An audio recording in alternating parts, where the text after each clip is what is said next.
Nung nakaraang araw, mga dre, nagpunta kami sa Max and C. Nakasil tong sardinas na to, no? Kaya kumuha ako. Sabi ko, matikman nga. Yan, eto siya. Nagbaon akong tinapay yung sana yung ano ko. Sabi ko, isasawsaw ko dito. Isasawsaw ko sa mantika. Another day, another setup, mga dre, no? Meron kaming bike fest ngayon, kaya may isang malaking setup dito. Tapos maglalagay pa silang mga rampa ng bike dito, mga dre, no? Tapos merong barbecue. Parang yun, parang ganun, mga dre, no? Bike, ayusin nila yung mga bike, huhugasan. Tapos may mga magsisirkus-sirkus dun sa rampa. Tapos may kainan. So, it's gonna be fun. Grabe init ngayon, no? Anong oras na ba? 1:24, mga dre, no? Tanghalian tapat. Kailangan namin mag-setup ngayon. Okay? Ang oras ay alas 9 ng gabi. O alas 10. Pumasok ako alas 9 ng umaga, mga dreno. So, 12 oras ako dumuti ngayon. Tapos bukas 7:30 naman uli. Medyo busy, mga dreno. Pag mga ganitong panahon, tsaka June, yan, busy na kami yan. Talaga namang ang dami mong pagod yan. Bago matapos yung klase, talaga namang nako po. Ano ka na, hapong-hapo ka na sa pagod. Madami kasing event, mga dreno, pag mga ganong panahon. Anyway, okay yan ha. Salamat sa Diyos, diba? Nakaraos, kahit pa paano. Oh God. Uy, pambira. Ang ganda ng ceiling ko. Yehey. Ay, hindi. Mas maganda sana kung nakikita yung ano, mga dreno. Nakikita yung labas. Sa winter na lang. Galing ako dito sa Canadian Tire, mga dreno. At bumili ako nito, yung ginagamit ko sa pantanggal ng bara sa drain ng mga shower, mga dreno. At sakto yung babae, nasa unahan ko siya, tumingin siya sa akin. Sabi niya, para sa ano ba yan? Para sa bara? Sabi ko, oo. Sabi niya, mas mahusay ba yan kaysa daw sa hawak niya, mga dreno, yung Drano ba yun? Sabi ko, oo. Kasi ilang beses ko nang ginamit yung brand na yon. Hindi gumagana, mga dreno. May sinasabi pa siyang money back guarantee, pero never siyang gumana. So, eto, proven ko na to, mga dreno. Eto, lalo na sa mga shower drain. Kasi mga buhok-buhok tunaw dito, mga dreno. Kaya mas kampante ako dito. Yun, pinalitan niya yung binili niya. Kumuha siya ng ganito. Okay? Part-time, mga dreno. Part-time tayo.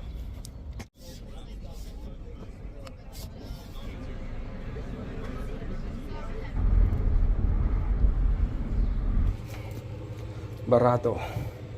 Nilak kasi nila dapat pinahinayaang mag-drain I think mga ano yan, mga dreno, mga buhok lang yan. Kita nyo, medyo messy. Tapos yung isa rito ay oh shoot, eto pakadami naman kasi. Bago lang to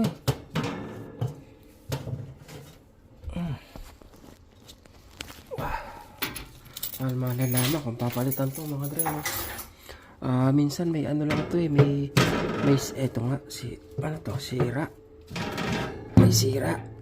Eto, mga dreno, pag nasira tong ano niya, anong tawag yan? Etong ilalim niya.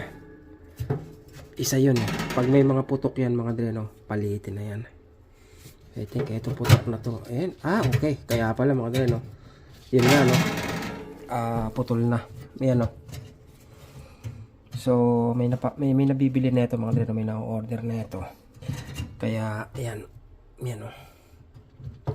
Ayan ang sistema. Pag sobrang dumi palagi ng oven nyo, hindi nyo nililinisan yung mga tumutulo dito sa ano niya, sa heater niya, mga dreno. Yan ang nangyayari. Nakapagparupok. So, pag bibili tayo ng kapalit niyan, ang kailangan lang natin tingnan is yung model netong kalan na to. At yung model number niya raw ay karaniwan nasa samba.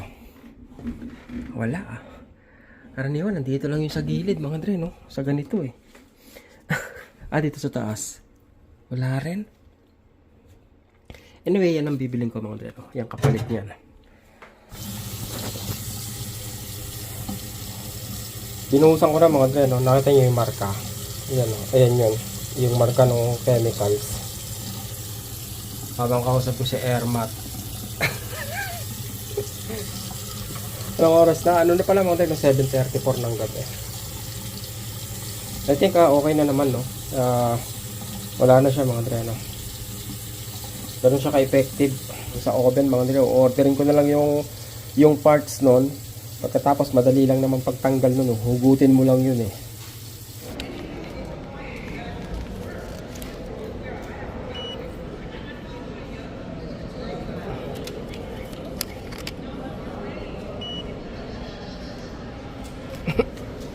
Play. May free ticket ako mga dre, no? Isang laro. Kaya lang sarado na sila. So bukas na lang.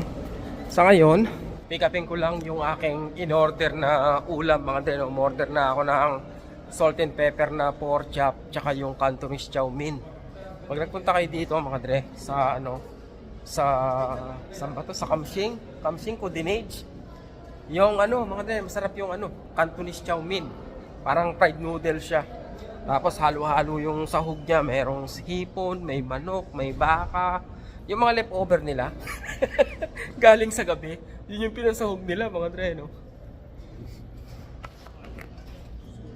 43.69. Minsan mga dre, no, nagigilty ako na hindi mag-tip kahit pa take out yung in-order ko. Parang nahihiya ako kasi somehow nag-effort pa rin yung nagluto eh, 'di ba? Kaya parang minsan nakakahiya pa din ba? Kaya minsan mas gusto ko na yung pag magbabayad ako cash na lang para lang sa ganun hindi nakabungad sa iyo kasi pag binigay sa iyo yung machine mga dre, no, nakabungad doon yung tip agad ang mauuna eh, 'di ba? Pipindutin mo no, parang nahihiya ka eh, no? Oy, nga pala, no? I think hindi ko alam kung kailan yung implementation mga dre, no? Pero ngayon yung tip kumbaga hindi na isasama dun sa paano ba yun? Sa tax mga dre, no? Kasi dati pag nag-tip ka tapos tsaka pa lang nila ito total, ibig sabihin yung tip mo mapapatungan pa ng tax mga dre, no? Dati ganun. Pero ngayon yata, hindi ko alam kung nagsimula na after ng gross, dun lang ipapasok yung tip mo. Hindi na kasama sa taxable mga dre na binayaran mo. Good ba yun? Oo naman, good yun, di ba? Nagbigay ka na eh, di ba? Tataksan ka pa eh. Ano yun? Pambera. Double din eh, di ba? Inatid pa sa akin dito sa labas, oh. Service na mga dre, no? Pinamukhaan ako kasi hindi ako nag-tip eh. Hindi ka nag-tip, okay, hatid ko sa'yo para mahiya ka, para next time mag-tip ka. Ganun ang ginawa eh, di ba? Andito ako sa Canadian Tire mga dre, no? Meron silang element dito. My friend, do you have any idea if this will fit on the... Oh, what's the difference? Okay. Hi. Hi, how are you? Hindi yata ako naintindihan mga dre, no? So, paano ba? Okay, dito nagkakatalo mga dre, no? Yung isa mahaba, etong prong. Ito yung isasaksak mo eh. Etong isa maikse. Meron pa silang ganun, no? So, shoot. Kailangan ko munang kalasin yun. Tapos sukatin ko na rin. Pagkatapos tingnan ko kung mahaba ba yung ganito o maikse mga dre, no? I think mga generic mga dre, no? Para sa para to, heating element para dun sa oven mga dre, no? Naghanap ako sa hindi ako makahanap eh. Hindi ko mahanap ba yung tama kasi hindi ko makita yung part number nung oven. Kasi mga dre, luma yung yung kalan. Parang may nag-repair, tapos ang ginawa nung nag-repair is dinikit niya yung phone number nung tindahan niya. Pagkatapos inalis niya yung part number nung kalan. Kaya ngayon hindi ko makita yung part number ng kalan. Hindi ko mahanap mas maigi sa online yung yung part number nung mga dre, nung heating element. Mas madali sana kung ganoon, kaya lang wala nga eh. Anyway, balikan ko na lang yan. Sa Sabado ko pa naman din gagawin yun. Sabado, busy kami mga dre, Sabado at Linggo, pag hindi umulan. Sa bagay kahit umulan pala. Kasi may nag-text na sa akin, may leak daw sa apartment 3. Tapos sira daw yung stove ng isang apartment, tsaka yung ref. So medyo busy kami sa Sabado. Okay mga Dre, pauwi ko na muna to at kawawa na may nag-aantay. Pupunta pala ako sa Walmart, may bibilin ako. Ito pala yung Cantonese chow mein mga Dre, no? Parang walang sahog, di ba? Ano yan, ang tawag yan, binaligtad. Babaligtarin mo yan mga Dre, no? Kasi nasa ilalim yung sahog niya eh. Pag dito sa lalagyan niya, hindi mahalo eh. Kaya nililipat ko. Yan. Tapos ito namang isa. Iyon, no? Yan ang pork chop mga Dre, no? Magkano lahat? $43 mga Dre, no? Pansit tsaka pork chop. Ito marami to hanggang bukas na yan. O lampas pa siguro. Ako tiga-ubos eh. Okay mga Dre, yung sahog niya, no? So, kain tayo.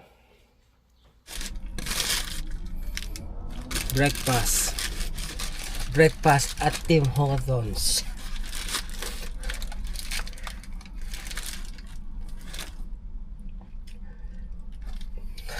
Nakalimutan ko sasabihin ko mga Dre, no? Pero ewan ko ba, no? Netong umaga, by the way mga Dre, no, ano pa lang, 6:50 ng umaga ngayon. At papasok ako, Biyernes ngayon mga Dre, no. Ang aga ko natulog kagabi, siguro mga alas 10 natulog na ako. Tapos ang alarm clock ko noon mga 6 o'clock mga Dre, no. Kasi ang pasok ko 7:30. Ang haba ng tulog ko, pero paggising ko sakit ng katawan ko mga Dre. Yung kasi nga magkakasunod na araw yung mga buhat namin, buhat ng lamesa, ayos ng upuan, yung ganon. Dahil busy nga kami. Tapos etong June, I think ito yung pinaka busy kasi malapit na naman matapos yung klase, marami na namang mga event mga Dre, no? Mga setup, yung malalakihang event. So, ang haba ng kwento ko. Ito lang yung gusto kong sabihin mga Dre, no? Na kumbaga ang sakit ng katawan ko kanina. Parang wala ako sa mood. Pero ngayon, salita na naman ako sa harap ng camera, 'di ba? Parang automatic mga Dre, no? Pag humarap ako sa camera, dapat nakangiti ako. Yung gano'n. Gumagaan yung mood ko mga Dre, no? Na pag nagsalita ako, yan, patawa-tawa ako, pangiti-ngiti ako. Pero pag naglalakad lang ako mag-isa, minsan ako niya mga Dre, nakayoko, nag-iisip, yung gano'n, parang wala siya sarili. Kaya minsan po yung ibang nakakita sa akin baka isipin is nabero ko kasi may nagsabi na po sa akin yan, no? Ano lang po, nagkataon lang na ganun lang ako pag pag wala akong kausap, di ba, hindi ako nakipagkwentuhan sa camera, para lang akong tanga niya mga Dre. Breakfast tayo. Siguro masaya din ako ngayon kasi Friday, no? Meron na naman 2 araw na pahinga. Pahinga nga ba? Di ba? Meron na naman 2 araw para mag part-time. May trabaho po ako, ito yung full time ko Liam. May full time ako dito sa school. Yung Sabado at Linggo, minsan even weekdays pag may tawag, yun pinupuntahan ko rin, especially nung nakaraan barado yung lababo niya mga Dre, no? Kasi yung mga maiksing ganon na punta ko, sulit din yung mga Dre, no? Sulit din yung nakukuha kong bayad doon. Hindi lang yun. Hindi lang basta-basta. May ganun pa di ba?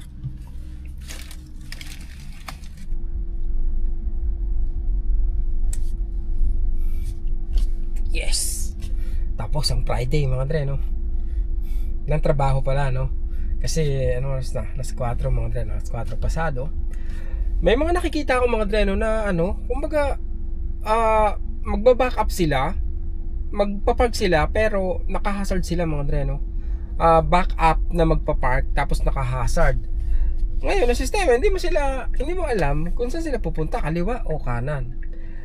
Tapos naalala ko isang beses, pasahero ko si Rain.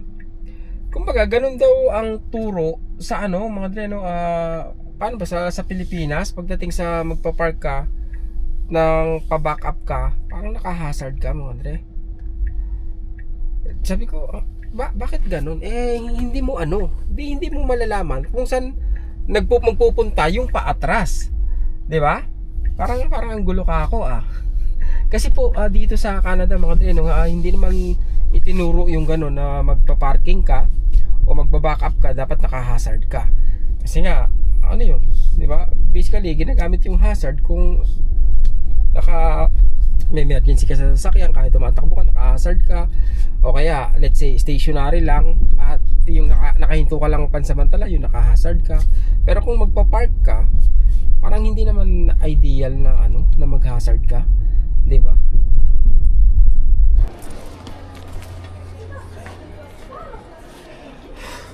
Mahal, 16. Ano ba to?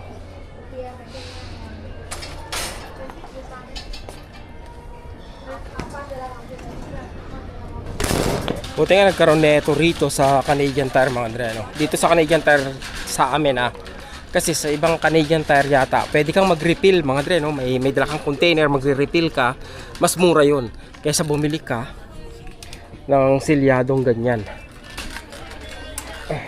Mahal pala to, mga Andre, dahil sa niya, sa basyo niya. Pag sinuli mo yung basyo, $10 yun, deposit lang. Ito lang mahirap dito sa Canadian Tire, mga Dre. Yung para malabas mo yung cart nila, kailangan mong mag-iwan ng ID. Kaya ito hassle pag pag may bibili kang mabigat o kaya marami. Kailangan malakas ka, kasi lakas kita. Yung ingay na yan, narinig mo. Yung ingay. Ano na yun, 3 years na yan.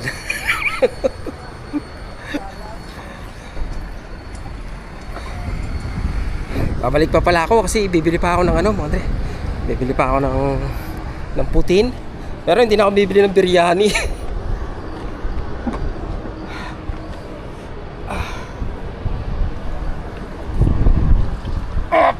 Aray ko, sakit. Hindi na ako bibili ng putin, pero dito ako sa grocery, mga Andre, naiisip ko magputsero. Sabi ko, wala naman akong saba. Pero eto nga, sa baba to, tama ba ako? Per pound, parang alanganing saba, no? Pero parang saba siya, mga Andre, no? Ang gusto kong ang dami naman. Ay, di, alam ko na, bibili na lang pala ako. May frozen na saba rito, mga Andre, no? Tapos magpuputsero ko. Titingnan ko muna, uy, andyan mango. Titingnan ko muna kung ano yung sahog ng na putsero. Ang tanga, no? Magluluto, hindi pa alam yung sahog, eh. Ang alam ko may yun, mga Andre, may long beans yun. Eto, may ganito. Okay. Pagkatapos, parang may patatas din dapat yata yun, eh. Magkano to? 128 per pound. Okay. Hindi maganda to, Pagkatapos, ang alam ko may repolyo rin yun. Tama ba? I-check ko muna online kung ano yung mga sahog, mga Andre, pero kukuha na ako repolyo. Dili na sila, doon na sa... Pechay pala, hindi ito, mga Andre, Pechay. Tsaka carrots. May carrots pa yata ako, patatas lang ako wala, Dili na rin akong patatas. Plot twist. Bumili na lang ako ng corned beef. Sabi ko parang mahirap lutuin yun, Parang kailangan pang iprito yung saba, kailangan pang iprito yung yung patatas, tapos yung carrots. Bumili lang akong corned beef, mga Andre, gigis ako. Tapos meron akong kimchi. Bumili na rin ako ng pang-asim.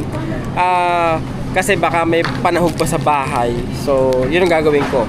Siguro kung magpuputsero ako bukas o kaya sa linggo, mga Andre, Biglang nagbagong ihip ng hangin, di ba? Siopaw. Nakalimutan ko yung siopaw na masarap, mga Andre, sa Toronto. Paki-comment naman, mga Andre, kung ano yun, yung siopaw na masarap dyan sa Toronto. We don't have to start the day yet.